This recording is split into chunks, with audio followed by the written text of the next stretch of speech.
Allez, on commence notre cours. L'Echaim Livracha. Ce soir, on se retrouve avec l'Admor Hazaken. C'est le Yom Ilula de l'Admor Hazaken, Chav Dalet Tevet. Ce jour-là, il est important parce que le jour de on va dire, de la Istalkut d'un tzaddik, c'est écrit dans le Tanya.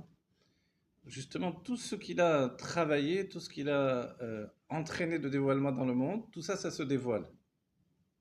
Donc aujourd'hui, c'est un jour où il y a vraiment le dévoilement du Tanya, des Mamarim, l'écouter Torah, Torah Or, et de toute la Chassidut Chabad. Parce que les Rébim, chacun à leur manière, ont expliqué, explicité ce que l'Admorazaken a entraîné, ce qu'il a dévoilé. Et à un tel degré qu'en vérité, l'Admorazaken, comme c'est une âme nouvelle, il a apporté une nouveauté. La nouveauté, c'est d'entraîner une possibilité de comprendre Dieu dans l'intellect pour chacun d'entre nous, ce qui n'était pas le cas. Où on avait un intellect de tzaddik, avec un cerveau de tzaddik, c'est-à-dire que la matière elle-même, elle est, on va dire, elle est malléable, permet de laisser rentrer la Kedusha, la sainteté. Mais nous qui sommes attachés également, on va dire, au plaisir du monde de manière générale, alors on peut dire que c'est plus difficile. Le Tanya l'explique, on lâche un plaisir pour attraper un autre. Plus on se donne au plaisir du monde, et moins on a de plaisir divin. Plus on a des plaisirs divins, moins on a de plaisir du monde. Si bien que le tzaddik, Vetovlo, il est à un stade où il est vraiment écœuré par le monde.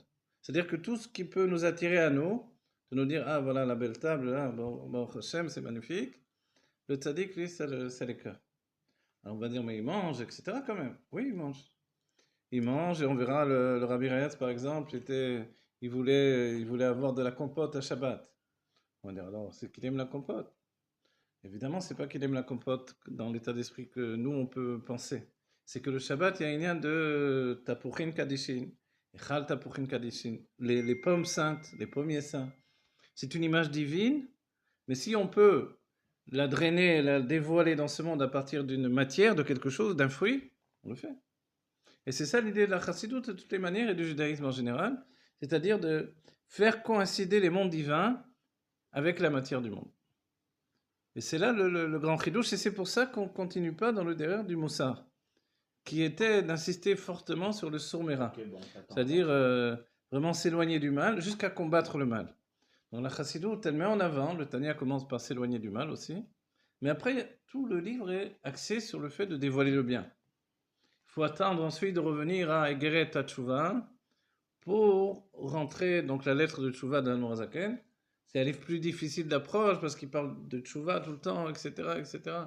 Et là, alors, on comprend bien que si on a eu des fautes de jeunesse, si on a eu des pertes de semences, si on a eu ci, si on a eu cela, il faut se rattraper, il faut donner énormément de tzedaka, il faut jeûner si on peut. Mais on voit que, comme dans nos générations, jeûner, c'est pas tellement notre fort, parce que quand on jeûne, on fait aussi beaucoup de bitul Torah, on n'a plus de force de rien. Donc, on ne va pas jeûner. On va remplacer ces jeûnes par de la tzedaka. Donc, on a une génération, il faut donner beaucoup de tzedaka. Si bien que la tzedaka s'appelle la mitzvah, parce qu'elle peut me racheter. Rachète mon âme. Vous vous rappelez, c'est les drushim même qu'on étudie pendant le mois de Elul. Le lien de racheter l'âme par la tzedaka. Vous voyez? Donc, quand on donne la tzedaka, on se rachète. Et c'est pas toujours besoin de donner des sommes énormes, mais évidemment, si vraiment quelqu'un veut faire briller son âme, alors il donnera, selon ses possibilités, plus que ses possibilités. Chacun à son niveau, mais chacun donnera toujours plus. Jusqu'à donner vraiment de quoi le Rabbi a dit, il faut que ça te fasse mal. Sinon, ça n'a pas de la valeur. C'est-à-dire que quand même des milliardaires viennent et disent, ou des millionnaires, donnent une somme énorme, et le Rabbi dit, c'est tout ce que tu donnes.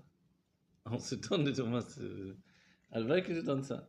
Oui, mais pour toi, c'est Alvaï, c'est-à-dire pour toi, c'est énorme. Mais pour lui, c'est pas grand-chose. Alors voilà. L'Admorazaken, il a été mistalek, il est parti de ce monde de manière dévoilée dans l'année 1812, si je ne me trompe pas. Et dans cette année-là, on le dit directement entre eux, dans cette année-là, qu'est-ce qui s'est passé? Pourquoi il a... En fait, c'était précipité. Précipité parce qu'il était poursuivi par Napoléon.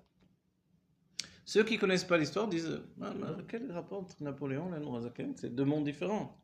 Alors il faut déjà savoir, il y a des lettres entières sur ce sujet, de l'Admorazaken, de son fils, etc., qui parlent de ce sujet, à savoir que dans chaque génération, il y a le prince de la génération et Léo Mazé. et l'équivalent dans les forces du mal. On le voit dans notre parasha Shmot et Vaïra, Moshe Rabbeinu et Paro. Paro, Pharaon, alors c'est Déoumazé de Moshe. Et a priori, de la manière dont le tzaddik est élevé, l'autre aussi est élevé. Sauf que là, l'Almorazaken a écrit que dans sa génération à lui, c'était en fait sans aucune commune mesure. C'est-à-dire qu'il était sans aucune commune mesure, l'Almorazaken, plus élevé que Napoléon. Et pourtant, Napoléon, c'était un génie. Un génie du mal, mais un génie. Il avait un surnom, c'était le boucher de l'Europe. Tellement il a fait des massacres et des massacres. Et ces massacres-là, en fait, elles avaient un but, c'était devenir empereur du monde. Et dans son idée de devenir empereur du monde, il a eu une idée fabuleuse, une idée qui vient des forces du mal. Ça a été de mettre tout le monde sur un pied d'égalité. On va dire, c'est formidable. Mais oui, tout le monde a dit c'est formidable. Tout le monde, les juifs aussi, puisqu'il a dit, les juifs, vous n'êtes pas différents. Les juifs, je vous ouvre tout. Vous savez quoi? On va même refaire le Sanhedrin. Est venu un évêque de Paris, lui a dit, mais ça va pas. Il écrit que quand le Sanhedrin du peuple juif est reformé, alors c'est la Géoula, c'est la délivrance du peuple juif, tu peux pas faire ça. Alors Napoléon était embêté, il avait donné sa parole, alors il a transformé, il a fait quoi à la place? Le consistoire, qui est toujours là aujourd'hui. Donc le consistoire, c'est une espèce de moitié-moitié, quoi. Moitié dans la religion, moitié dans le monde civil. Moitié-moitié qui fait que c'est pas toujours clair exactement, et c'est pas toujours dirigé par des rabbins en plus. Donc en fait, cette idée de Moshe Rabbeinu qui se retrouve dans la génération de l'Almorazaken, Moshe était en lutte avec Paro, l'Almorazaken en lutte avec Napoléon, on peut dire que dans chaque génération, il y a ce sujet-là. On peut retrouver la situation de le Rabbi Rayatz avec Hitler et Marchemo également. C'est-à-dire qu'il y a toujours cette notion-là. Donc quand on voit quelqu'un qui est très élevé, c'est qu'il est vraiment dans les forces du mal et qu'il tire sa vitalité de la Gdusha. Napoléon, il est dit très clairement dans la Chassidut que c'était un sorcier et qu'en fait, alors ça peut nous étonner parce qu'on a été éduqué l'empereur des Français, etc., qui a fait tellement de grandes choses, le code civil, le ci, le là, des tas de choses à l'infini, il a fait énormément de choses, il était très intelligent. Un petit Corse qui s'est monté avec un sentiment de dépression, on va dire. Il est monté, il est monté. Il a été rejeté de la Corse, il est parti en France, et puis il est arrivé à ce qu'il est arrivé. Et c'est extraordinaire parce que au moment de la Révolution française, au moment où ils étaient confrontés à une difficulté terrible, c'est-à-dire une fois qu'il y a eu la Révolution, qu'est-ce qu'on fait? Moi j'ai étudié ça dans Victor Hugo. En fait, l'idée était chez Robespierre et Danton de dire on n'a pas le choix, il faut installer un dictateur. C'était ça leur état d'esprit. Une fois qu'on a fait la Révolution française, c'est le gros balagan, c'est terrible ce qui se passe. Ok, ils ont envoyé des armées dans le monde entier, ils ont volé les tableaux du monde entier, etc. Ok. Mais après, qu'est-ce qu'on fait pour rétablir l'ordre? Et là, ils avaient comme conclusion, il faut installer un dictateur. Finalement, ça n'a pas tourné à leur avantage, cette histoire-là. C'est repassé par la royauté qui était bancale. Et finalement, profitant de tout ce méli-mélo, est arrivé Napoléon. Et Napoléon, c'est incroyable. C'est un militaire qui a su faire pencher la balance de son côté, et puis, de coup d'éclat en coup d'éclat, il s'est retrouvé à la tête de la France, et pas seulement de la France, à la tête finalement d'une armée qui va prendre possession de toute l'Europe. Là où il va chuter, c'est en Russie. Et la raison de la chute, on va dire de manière TV, de manière naturelle, on va dire c'est le froid. Napoléon il n'était pas du tout préparé au froid qu'il a rencontré en Russie.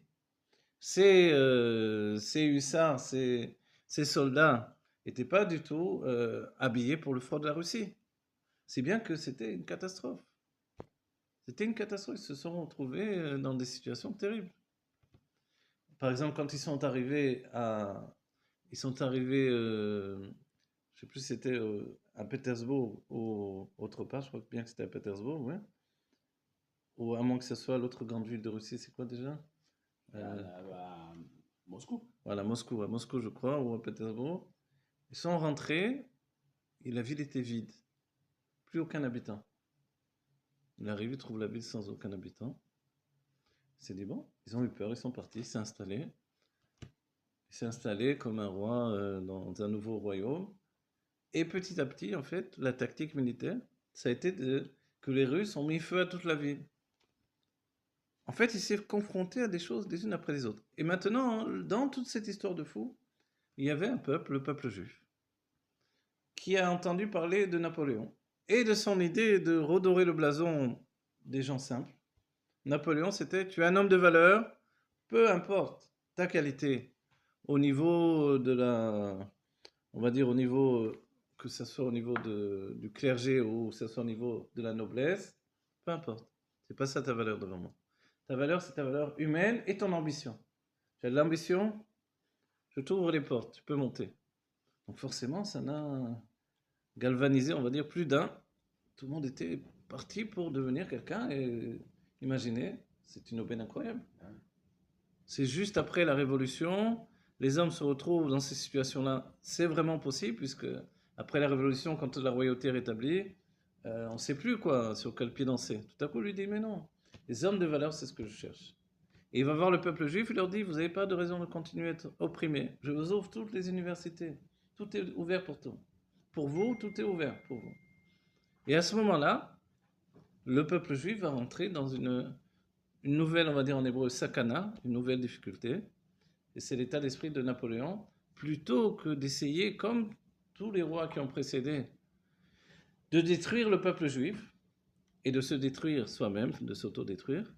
Je vais au contraire leur ouvrir toutes les portes, je vais les assimiler. Ouais, les assimiler. Voilà, et c'est ça la pensée de Napoléon. Les assimiler, qu'ils deviennent comme les autres. Il n'y aura plus de juifs, il n'y aura que des citoyens de l'empereur Napoléon, c'est tout. Maintenant, ça avait fait du bruit, tout ça, forcément. Le bien qu'il faisait aux Juifs, etc. Quand Napoléon est arrivé en Russie, alors, les tzadikim de Russie ne savaient pas trop quoi penser. Il y avait certains qui disaient, mais Napoléon, il est bien pour les Juifs, regarde ce qu'il fait. Et d'autres, l'Admorazaken en tête, qui disaient pas du tout. C'est qu'un intérêt personnel, et il veut au contraire faire ce qui s'appelle de la hitbolelut, en terminer avec les Juifs d'une autre manière. Et les deux tzadikim se sont opposés l'un à l'autre, le rabbi de Karlin et l'Admorazaken. Et ils ont dit, ok, on fait un pacte entre nous, parce qu'il fallait savoir vers quel côté on va prier. Pour le tsar ou pour Napoléon. La prière d'un tzadik, c'est immense. Alors ils se sont dit, ok, on va faire quelque chose. Ce Rosh Hashanah, quand on va faire notre prière, le premier qui sonne du chauffard, il aura emporté sur l'autre, et l'autre n'aura plus le droit de s'opposer à lui. Donc, le rabbi de Karlin, il s'est levé de bonne heure, il a commencé à prier de toutes ses forces le plus rapidement possible. L'Admorazaken s'est levé aussi de bonne heure, il a pris son chauffard, et il a sonné du chauffard, avant la prière. Évidemment, c'était de sauver le peuple juif, il n'allait pas faire des... Comme c'était le posé kalachat de tous les autres, il savait exactement ce qu'il faisait. Donc il a sonné du chauffard, et le tzaddik, le rabbi de Karlin, il a dit, il appelait comme ça le Morzaken, il a dit, le Lituanien a sonné avant moi. Et voilà. Et donc dans cette fille-là, il savait déjà que c'était l'Allemand Zaken qui l'avait emporté. Et à partir de là, ils ont prié contre Napoléon. Et Napoléon, confronté à des tzadikim, il s'est pris des difficultés les unes après les autres. Et d'après ce qui s'est passé, où il est arrivé en Russie, les soldats ont violé des filles juives, il a fait des choses terribles, etc. Donc évidemment, les autres ont vu combien l'Admorazaken avait raison. Et alors on va dire, bon, mais quel rapport direct avec l'Admorazaken? Est-ce qu'il y a eu un rapport direct? En fait, oui. C'est à ce moment-là que l'Admorazaken et sa descendance vont recevoir un titre de citoyen d'honneur de la Russie, donc du tsar de Russie. Pourquoi? Parce que l'Admorazaken a participé au fait d'espionner Napoléon en envoyant en particulier un chassid qui connaissait énormément de langues. Je crois bien que c'est ce chassid-là, je ne me rappelle plus son nom, mais qui a traduit le Tanya en russe. Donc il connaissait le russe, il connaissait le polonais, il connaissait le français, il connaissait une tonne de langues. Il est parti pour être Metargeman, c'est-à-dire traducteur chez Napoléon. Vous avez besoin d'un traducteur? Il est arrivé, et puis à l'état-major, donc il était là au moment où effectivement les tactiques de guerre de Napoléon étaient mises en place. Et qu'est-ce qu'il faisait? Hop, il prévenait le tsar des tactiques de guerre de Napoléon, et Napoléon arrivait toujours avec un... Voilà, il y avait un coup, comment dire, le tsar avait toujours lui un coup de retard et l'autre un coup d'avance sur lui. Et il ne comprenait pas. Et un jour, il s'est dit, bon, c'est pas possible. Forcément, il y a un espion. il a cherché, il a dit qui est-ce? Qui est l'espion? Qui ça peut être finalement? Et il a décidé, plutôt que d'en parler aux autres, il a dit je vais arranger la chose moi-même.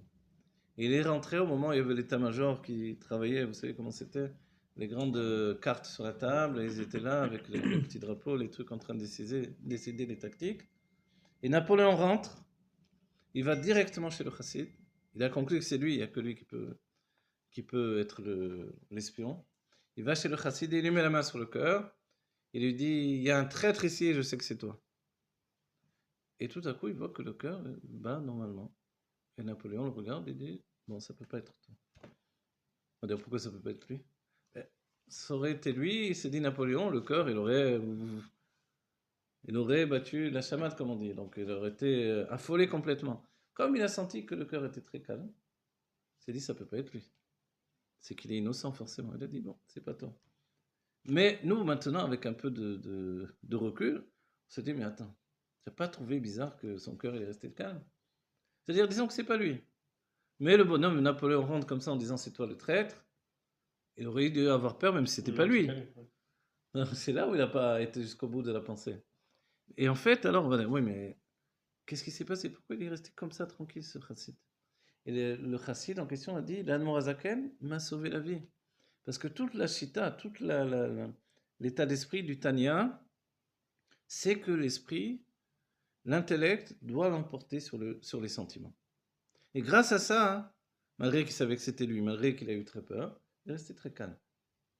Et ça, c'est extraordinaire. C'est-à-dire que c'est toute la ligne de Al-Murazaken. L'intellect gouverne les sentiments. Je déracine mes sentiments naturels, mes émotions naturelles, et j'implante de nouveaux sentiments nés de l'intellect. C'est-à-dire que c'est moi qui décide ce qui est bon d'être mitragesh, de s'emporter au niveau des sentiments, ce qui est pas positif et il faut le repousser. On voit que là, le Tanya, c'est devenu du concret. Ce n'était pas un livre comme ça qu'on lit. C'est pour ça que le livre du Tanya, c'est vraiment une révolution dans le judaïsme. Ça nous permet vraiment de recommencer notre vie à partir d'une décision.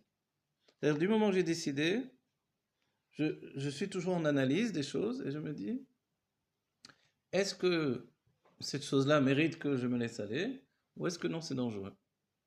Et toutes les choses comme ça. Et en fait, de cette manière-là, on comprend que un chassid, il doit pas être pris par ses sentiments. Bon, je dis, on va dire, c'est la théorie que l'on fait rentrer dans notre vie par un travail au quotidien constamment.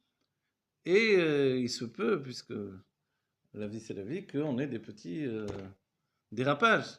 Mais en tout cas, la grande ligne est mise en place. Et chacun de nous, on peut l'appliquer. C'est-à-dire de savoir que ce soit pour la nourriture, pour des choses interdites, ou tout simplement s'emporter même sur les enfants, etc. Ou d'autres choses de la vie. Quelqu'un qui m'a fait quelque chose de terrible, de m'en prendre en lui ou de me dire, bon, de toute façon c'est Dieu qui a fait ça. Maintenant ça sert à rien que je passe mon temps à ruminer qu'est-ce que je vais lui faire, comment je vais lui faire payer, etc. Je vais me dire c'est Dieu qui a fait. Et c'est mon intellect qui mène ma vie et pas mes sentiments. Pourquoi? Parce que c'est plus de mal pour moi que pour l'autre encore. L'autre, s'il a fait une mauvaise action, il m'a volé de l'argent ou fait des autres choses, finalement, c'est lui, c'est son problème à lui qui est très grave. Il m'a mis dans des difficultés terribles, mais à moi de savoir que Dieu veut que je travaille sur moi. Ça sert à rien de me dire qu'est-ce que je veux lui faire, je veux le tuer, je veux qu'il paye, je veux... Ok, ça c'est humain, mais c'est pas chassidique. L'idée d'Admorazaken, c'est que je prends les rênes de mon pouvoir en fait. Et mon pouvoir, c'est mon intellect. Soit j'ai un intellect qui l'emporte sur mes sentiments, soit je suis en danger par rapport à moi-même. Parce qu'il peut arriver n'importe quoi. Un homme, dans un coup de colère, il peut envoyer promener sa femme et la quitter, alors que finalement, il aime et il sait bien qu'elle le protège de tellement de choses. C'est une femme dévouée, elle est merveilleuse, etc. Mais quand il en ras-le-bol, il l'envoie promener. Et ça, il faut travailler sur soi. Je n'ai pas dit que c'est comme ça naturel. Non, justement, c'est pas naturel. Comme c'est pas naturel, il faut vraiment travailler sur soi-même. Et l'idée, elle est, comme je vous le dis, je le répète à nouveau, déraciner les émotions naturelles qui font qu'un jour je me lève, je suis de bonne humeur, un jour je suis pas de bonne humeur, un jour j'en ai ras-le-bol, un jour ça va. Et implanter de nouveaux sentiments, j'utilise plus le terme émotion, mais sentiments, nés de l'intellect. qui me disent ce qu'il est bon d'aimer, ce qu'il est bon de... Du coup, je suis un homme différent. Et travailler sur moi à ce niveau-là, ça change tout. Oui. Je peux me dire, ouais, mais moi je suis un Tunisien, je suis emporté. Oui, moi je suis un Algérien, j'ai mes principes. Moi je suis Corse, je suis Vendetta, moi je suis, je sais pas quoi. Alors on n'en termine plus, d'accord. Tu étais comme ça. Mais la preuve est que tu as changé. Tu as changé, tu n'es plus celui que tu étais. C'est le but. Mon cher Rabbeinu aussi, il aurait pu dire, moi je suis égyptien, qu'est-ce que vous voulez de moi? C'est moi tranquille. Non? Je suis égyptien, dans la maison de Paro, je suis à l'abri de tout ça. Pourquoi je vais rentrer, me faire des problèmes, des ennuis avec le peuple juif, etc., etc. Donc l'Admorazaken, lui, il s'est opposé directement à Napoléon. Et Napoléon, qui était sorcier, a compris que les choses venaient de l'Admorazaken. Qu'est-ce qu'a fait l'Admorazaken, entre autres choses? Un jour, il a attrapé un hussard de Napoléon. Et qu'est-ce qu'il a fait? Il s'est rendu compte que l'une des grandes forces de Napoléon, c'est très connu ça, Napoléon descendait dans le peuple. Il descendait chez les soldats. Il allait, il leur touchait les oreilles, il leur parlait, il les réconfortait, il les encourageait. C'était pas juste des numéros de soldats. Non, il les encourageait. Et là, Morazaken a vu une autre chose.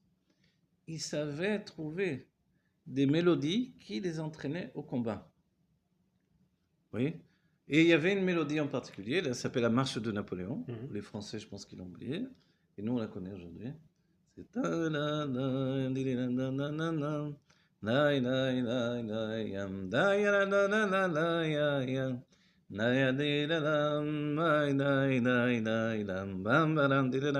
se voit, c'est une marche avec les tambours. Qu'est-ce qu'il a fait? Voilà. Qu'est-ce qu'il a fait l'Admorazaken? Donc il a pris un hussard de Napoléon, il a demandé de chanter le chant, la mélodie. Il a chanté la mélodie une fois, deux fois, trois fois, encore, jusqu'à ce qu'il ait oublié totalement la mélodie. L'Admorazaken a dit, ça y est, elle est passée dans la Gdoucha. À partir de là, on a une possibilité de l'emporter contre Napoléon. Et le combat était ouvert en fait. Le combat spirituel entre les forces du mal et les forces de la sainteté et du bien. Mais on va dire jusqu'où ça a été, jusqu'au fait que Napoléon a compris de plus en plus qui était son véritable ennemi. Et aussi extraordinaire que ça paraisse, il a couru, il a poursuivi l'Admorazaken. Et le moment même où il y a eu la Istalkout de l'Admorazaken, c'est le moment où l'Admorazaken a décidé de donner sa vie pour faire tomber Napoléon. Et auparavant, Napoléon voulait à tout prix, si vous connaissez la sorcellerie ou avez entendu parler de ça, un sorcier, pour avoir une emprise sur une personne, doit posséder un objet. C'est connu, celles qui prennent, les sorcières qui prennent les cheveux, les trucs, les machins. On peut dire, ouais, ça n'existe pas. Non, ça existe, malheureusement, ça existe. La Torah en parle, ok? Ça n'a peut-être pas de pouvoir sur nous directement, mais ça peut en avoir que Dieu préserve. Mais on est protégé par la Torah, par les mitzvot, ok? Donc Napoléon savait que s'il n'avait pas un objet d'Admorazaken, alors il ne pourrait jamais le faire tomber. Et il a décidé d'aller vers la maison d'Admorazaken pour attraper un objet. Et la poursuite s'est faite. L'Admorazaken a été au courant. Il a pris toute sa famille, ils sont montés sur des charrettes et ils sont partis. Et Napoléon poursuivait l'Admorazaken. Et il est arrivé à la maison. Et avant qu'il arrive à la maison, l'Admorazaken a dit, mince, j'ai oublié. Peut-être qu'il n'a pas dit mince. Hein. Givalt, je sais pas quoi. Il a dit, j'ai oublié un chausson. Et il a envoyé vite un chassid qui a été. Et je crois que, je ne suis pas sûr s'il l'a trouvé ou non, quoi qu'il en soit, il a fait brûler la maison. Il a brûlé toute la maison. Et Napoléon n'a pas pu avoir l'objet. Et l'Admorazaken est parti comme ça dans une... Donc c'était une course-poursuite. Napoléon, on trouve de l'Admorazaken sur des charrettes dans la Russie. Donc imaginez l'hiver, le froid, etc. L'Admorazaken qui était bien âgé déjà. Et sur le chemin, l'Admorazaken a pris la décision qu'il y avait un seul moyen d'en terminer réellement avec cette clipa, cette force du mal-là. Il a donné sa vie pour ça. Et sur le chemin, l'Admorazaken est parti son âme. Et après, maintenant, ils ne pouvaient pas s'arrêter ou l'enterrer, faire quelque chose. Ils l'ont habillé, ils l'ont attaché de manière à ce qu'il paraisse encore... parce qu'il y a des autorités quand même sur le chemin, qui ne vont pas leur permettre de voyager comme ça avec quelqu'un qui, à leurs yeux, est mort. Donc ils l'ont attaché. Sur la charrette, son fils était à côté de lui. Je crois que c'était son fils et son frère d'un côté et de l'autre. Et comme ça, ils voyageaient. Et l'Anmorazaken était comme ça, tenait, alors son âme était déjà partie a priori. Et à un moment, il y a eu quelque chose d'extraordinaire, c'est que, je ne sais plus si c'est le corps ou la charrette entière qui s'est levée du sol comme ça. Et ils se sont demandé qu'est-ce qui se passe. C'est-à-dire, elle s'est levée du sol, ou le corps lui-même qui s'est levé en l'air. En fait, ils ont regardé en dessous, il y avait des choses impures. Ce qui fait qu'ils ne voulaient pas être en contact avec les choses impures. Et c'était, voilà, comme ça. Et après, ils sont arrivés je crois que c'était au village de, enfin, la Estalco s'est fait à Piana, je crois, quelque chose comme ça. Et c'est à Ditch qu'il a été enterré. Jusqu'à aujourd'hui, on peut aller. Ceux qui voyagent là-bas, il paraît que c'est quelque chose d'extraordinaire. Bon, voilà, l'Echaim et l'Ibracha, quand on retrouve l'Anmorazaken, c'est pas rien, c'est celui qui nous a donné l'esprit, l'intellect pour comprendre la Chassidut. L'Echaim. Et la Chassidut, n'oubliez pas, c'est d'allumer la lumière dans l'obscurité. C'est de démontrer que, quelle que soit la part de la Torah que l'on analyse, quand on allume la lumière de la Chassidut, alors cette part de la Torah va s'éclairer. Que ce soit le Pshat, le Drash, le Remez et le Sod. Et c'est pour ça que l'image qui a été donnée sur la Chassidut, c'est l'huile qui surnage sur tous les liquides. C'est-à-dire qu'il y a une même marloquette dans la Gemara, il y a un sage qui pense que le vin surnage sur l'huile. Les autres ne sont pas d'accord. L'huile, il surnage même sur le vin. Et cette idée-là, que l'huile va surnager même sur le vin, ça représente la pnimiut de la Torah, l'intériorité de la Torah, la Kabbalah. Et la Chassidut, qui est représentée par l'huile, elle flotte même au-dessus de la Kabbalah. Si bien que l'Admorazaken va faire une chose extraordinaire, il va prendre le langage de la Kabbalah et il va l'utiliser pour étudier la Chassidut. C'est le chemin de l'Admorazaken. Et ensuite, il va également prouver des choses qui n'avaient pas été prouvées. C'est-à-dire, l'Admorazaken dira depuis que je suis enfant, j'avais un grand souci de définir qu'est-ce qu'était le Benoni. Et finalement, c'est ce livre-là qui va ouvrir les portes de la connaissance à tout le peuple juif, c'est-à-dire la connaissance du divin qui peut s'adapter à l'intellect. L'idée, elle est comme ça. Nous avons une âme animale, nous avons une âme intellectuelle et une âme divine. Il y a l'intellect de l'âme divine, l'intellect de l'âme intellectuelle et l'intellect de l'âme animale. L'intellect de l'âme animale, c'est ce que les gens utilisent au quotidien. Comment je vais faire pour gagner de l'argent? Ils réfléchissent, etc. Je vais investir là, je vais faire ça, je vais prendre ce travail. Ça, c'est l'intellect de l'âme animale. Donc, il a accès directement à ce qui est bon pour moi. L'intellect de l'âme intellectuelle, par contre, il est capable d'étudier des choses qui n'auront pas un intérêt direct avec lui. Comme les mathématiques, des sciences ou des choses qui n'ont pas directement d'intérêt avec lui. Juste l'étude pour l'étude. Qui plus est, l'Admorazaken a démontré que cet intellect peut devenir un réceptacle pour laisser rentrer le divin. Et à partir de ce moment où il laisse rentrer le divin, alors il crée un pont entre l'âme animale, auquel il est attaché, et l'âme divine, auquel il peut s'attacher. Et c'est ça tout le derrière. C'est-à-dire attacher mon âme intellectuelle à l'âme divine, à l'intellect de l'âme divine, parce que l'âme divine, elle n'est pas formée uniquement d'intellect. Elle est essentiellement, on va dire, inconsciente en termes de psychologie. Parce qu'elle n'est pas de l'intellect. Elle est cerner le divin, avoir une perception du divin, mais pas une compréhension a priori. Il y a aussi la compréhension, mais c'est un niveau plus bas. Si bien qu'on dit le niveau le plus élevé de la chokma, de la sagesse, c'est la vision, voir le divin.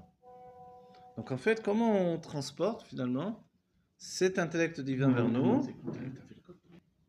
Il y a une lettre extraordinaire de l'Admorazaken où il parle de Napoléon. Et il dit Anisone Oto Bessinat Mavet. Je le hais d'une haine à mourir, quoi, à le tuer. Comme ça, il a parlé. Voilà. C'est-à-dire que le tzaddik amour, c'est celui qui a une haine totale du mal. Et pour lui, c'est clair que Napoléon, c'était les forces du mal, la tête des forces du mal, la Klippa. Et la guerre qui était entre les deux a apporté que l'Admorazaken, donc on l'a dit, il a donné sa vie pour faire tomber Napoléon, et Napoléon a chuté après. Tout de suite après, il a chuté. Et après, bon, tout a dégénéré de cette chute de la Russie, ça a entraîné qu'il est rentré bredouille en Europe, et puis finalement, il y a eu ce qui s'est passé avec les Anglais, etc. Voilà. Bon, voilà. On va dire la grande ligne de ce qu'on dit là sur l'Admorazaken, c'est ça. On n'oublie pas l'Admorazaken, c'est le Tanya. mais c'est aussi une vision de la Torah sous un aspect divin. C'est-à-dire, pour l'Admorazaken, comprendre qu'on est un juif et qu'on a une mission dans ce monde, c'est très important. Mais encore, il faut se donner le moyen. Et le moyen, c'est d'accéder à la chassidoute. C'est-à-dire d'étudier à un niveau où je comprends que le monde terrestre, c'est pas juste un monde comme ça. En fait, c'est un monde divin comme les autres, mais il y a un nouveau mode d'expression. Et ce mode d'expression vient du fait que Dieu a désiré une maison ici-bas, et qu'en fait, il se cache justement dans la matière. C'est pour ça que ce monde-là nous apparaît comme le plus difficile. Pour nous, c'est le monde où vraiment il y a une lutte, et c'est dur tous les jours, etc. Et je dois souligner, et la Nourazaken va le rapporter dans le Torah, Parashat Shmot, il y avait un sefer qui s'appelle le Sefer Atmuna, et dans ce livre-là, il est dit que le monde, en fait, passe par des shmitot. Des shmitot, donc, tu vois le nom shmita en français. Donc, des shmitot, c'est-à-dire, c'est des périodes. Et l'idée, elle est qu'il y a eu 7 millénaires. Quand se terminent les 7 millénaires, on repart pour 7 millénaires, et ainsi de suite, pendant 7 fois de suite. C'était une pensée qui était chez les anciens Mekobalim.